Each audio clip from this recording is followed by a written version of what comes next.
যেতে যেতে আমার দিকে তাকে হাত জোর করে কি বলছে, আমি ছেড়ে দিন প্লিজ, আমাকে ছেড়ে দিন।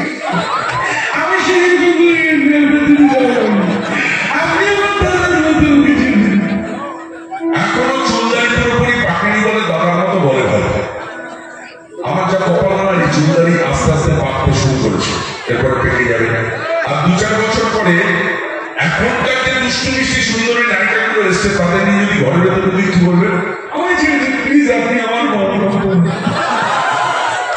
আমি এখন কি বলি,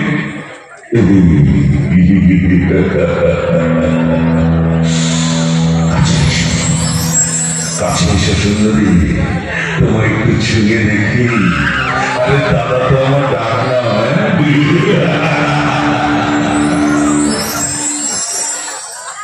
এই পর্যন্ত মাথায় ঢোকে, ঠিক এর পরেরটা মাথায় ঢোকে না।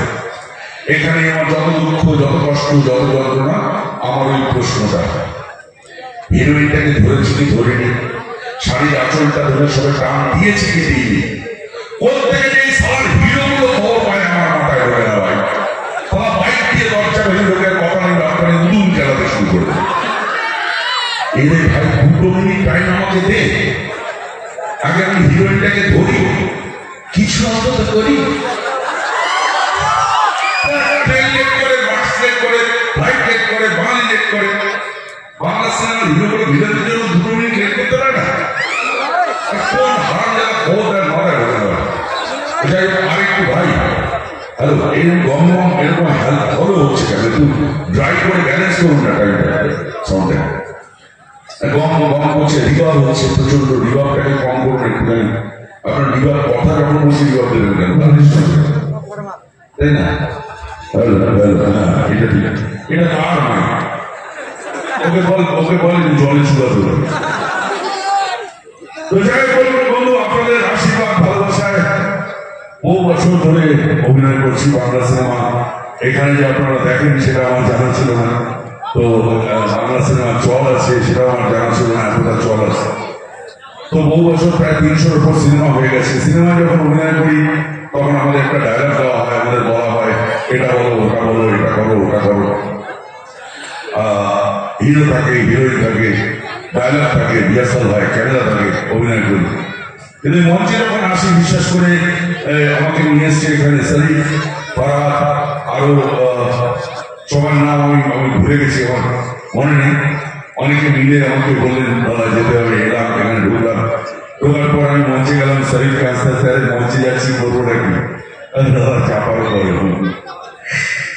সত্যি কথা বলতে মানে আগেকার দিনে কি হতো, আমরা হিরোদের মেরে শুনিয়ে দিতাম, এত মারতাম তার অর্ধেক মারলে মানুষ মরে যাবে। মেরেছি, মরে গেছে, তার বউ অথবা প্রেমিকাকে আটকে গেছে, আমরা এটা তোর বরটা মরে গেছে, এবার চল আমি তোকে রানি করে রাখবো। ওইদিকে তাকে বলতে ও তুমি উঠো, আমাকে বাঁচাও, এই দেখো শয়তানটা আমাকে ধরে নিয়ে যায়, বলছে তুমি আমার মাথায় যে সিঁদুর দিয়েছো তার দিব্যি, ওঠো আমাকে বাঁচাও, ওঠো আমাকে।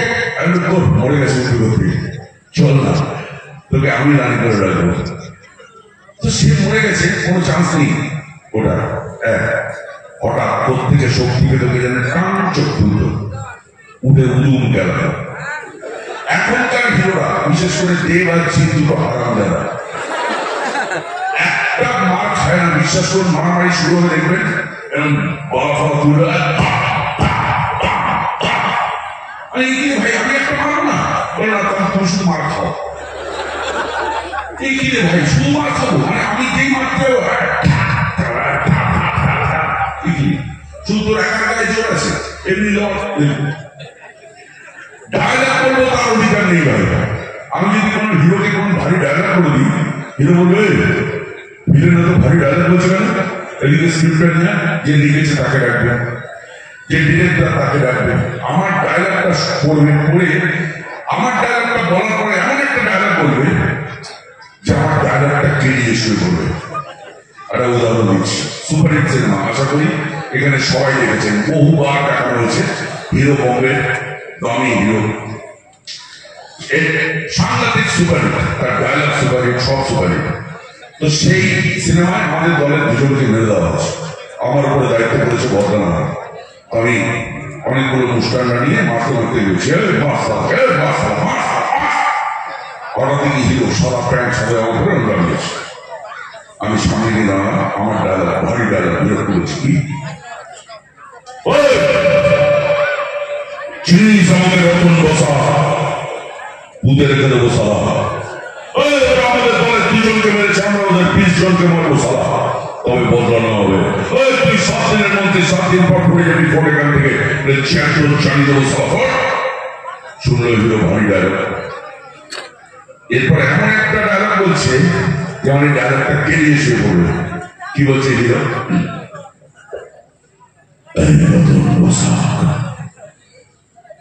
আমাকে গুন্ডামি শেখাস না, আমার যেখানে জন্ম সেখানে তালমান নাই কেটে হাতের পেটো ধরিয়ে দেয়, ওটা বাঁশবাড়ি রাতের ঘর। তুই যদি বাঁচতে চাস তুই সারা পড় এখান থেকে, নইলে মারবো এখানে, লাশ করবে শ্মশানে।